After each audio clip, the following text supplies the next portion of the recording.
Хятад хүүхнийг ялгарч зураг шолмос болж залуу хосын амь насыг хөнөөжээ. 80-ад оны дундуур Улаан харангийн донд буудал буюу цэргийн нэгдсэн 1-р дэлгүүр Батлан хамгаалах яамны Жанжин штабын автогараж хоёрын дунд гэр хороолол байдаг байхад гант төмөрөх гэж олон хүүхэдтэй айл байдаг байж лээ. Гант төмөргөө уг нь амглангийн ууг бол Хятадын эрлийц хүн. Цагдаа байсан болоод ч тэр юм уу хороо хорны элдв ажилд их идэвхтэй оролцдог. Жаахан хинхэгдүү хүн байсан сан.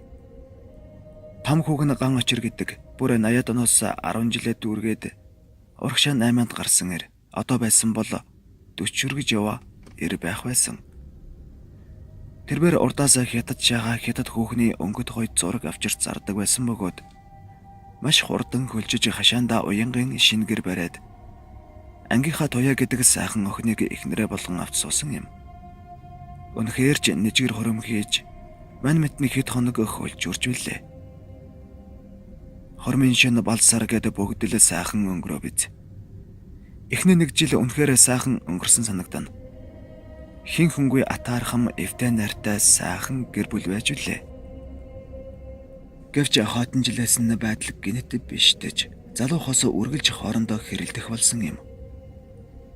Ямар зандаа ган очрын ээж. Огно манай хоёрт нэгэндээ тунаж хэрүүл зодон хийгээд байх шалтгаан байхгүй. Юу шүглчихсэн юм бол бүү мэд. Бүр арга бараад байна. Лам харда үзүүлдэгч юм билүү. Гэж ярьж явахвдээ.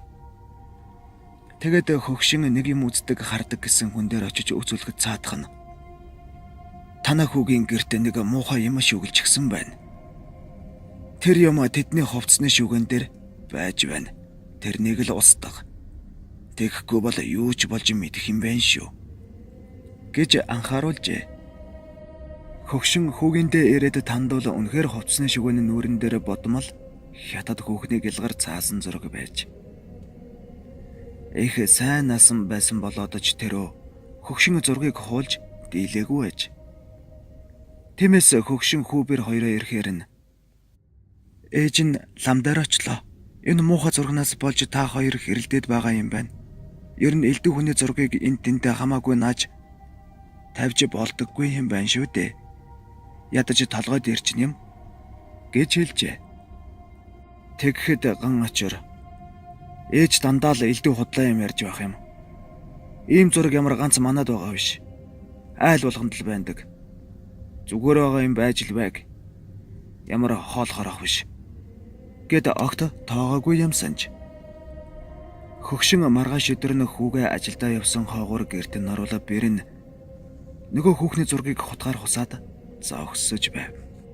Үүнийг хараад хөгшин авааш дэминий охин хаяач олов хүний үг авч байвал зүгээр дээ гэж баярлан хэлэхэд бэрн ээжээ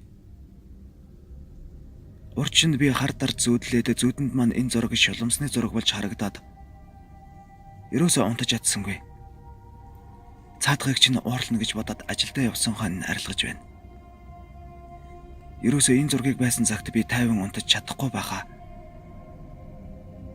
Хамаагүй хусгаараа шүүгэн дээр зураас гарчих гээд байх юм гэж хэлжээ.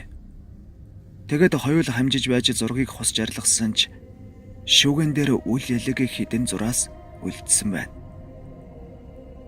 Гэтэл ган очор орой гэртээ ирээд бөөн хэрүүлдэгдээж. Тэрээр зүгээр байгаа юмар оролдож яах гэсэн болов вэ? Шүүгэн дээр зураас гаргаад хайчихсан байна. Гэдэл эхнэрээ загнаж гарчээ. Тэгснэ тэр ямар өөр зураг байхгүй биш. Гэд нөгөө арай хийж хусаж арилгасан зургийн ижлийг гаргаад ийм муухай шүүгээтэй байснаас хуучнараа байсан дээр гэд дахин бат бөх гихч наажрахчээ.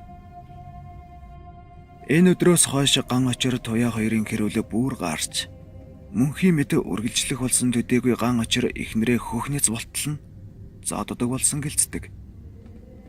Туяа бүр аргаа бараада хатам ихтэй хандаж ээжээ би шинэ бүр 50 унтж чадгаа байлаа. Нөгөө муухай зурагч нь шулмас болж харагдаад Нэг бол тогоосоо харжигнаад их эвгүй байх юм. Ганаад хэлэхээр чиний мэдрэл муудаж байгаа бах эмчид очиж үзүүлгээд огт тоохгүй юм. Та нөгөө лам дээр очиж арга чарга байвал хийлгээд өгөөч гэж гуйжээ. Хөгшин чинь нөгөө хүн дээрээ очиж үзүүлэхэд цаатах нь. Ийм юм болсон бол эртхэн ирэхгүй дээ. Их л хэцүү юм болох нь байна шүү гэж би сануулсан шүү дээ. Гэд ууттай элэс будаа өгч. Энийг цаад хоёроо эзэгүүд гэрт нь орж цацаад энэ тарныг уншаарай гэд тарнын хідэн мөрө бичиж өгчээ. Хөгшин ороотож гэртээ ирсэн тул маргаашил болохоос гэж бодоод тэр шөндөө тайван унтжээ. Харамсалтай нь хөгшин бэр хоёр ороодсон байсан юм.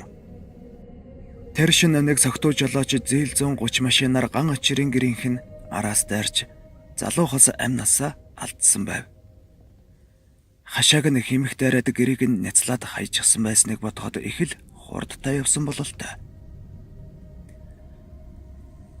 Харин хөгшин одоо ч амьд байгаа бөгөөд дээрх явдлыг зүрх шимширэн ярьдаг юм. Яагаад ч юм энэ эмгэнэлт явдлаас хойш зөвхөн манай тэр хавийнхан дунд төдийгүй нийслэл хот даяар хятад хөхний гэлгар заасан зургийг хамаагүй эн тэнтэй нааж болохгүй юм байна шүү. Шолмос болдог гин гэх яриа тархаж үлээ.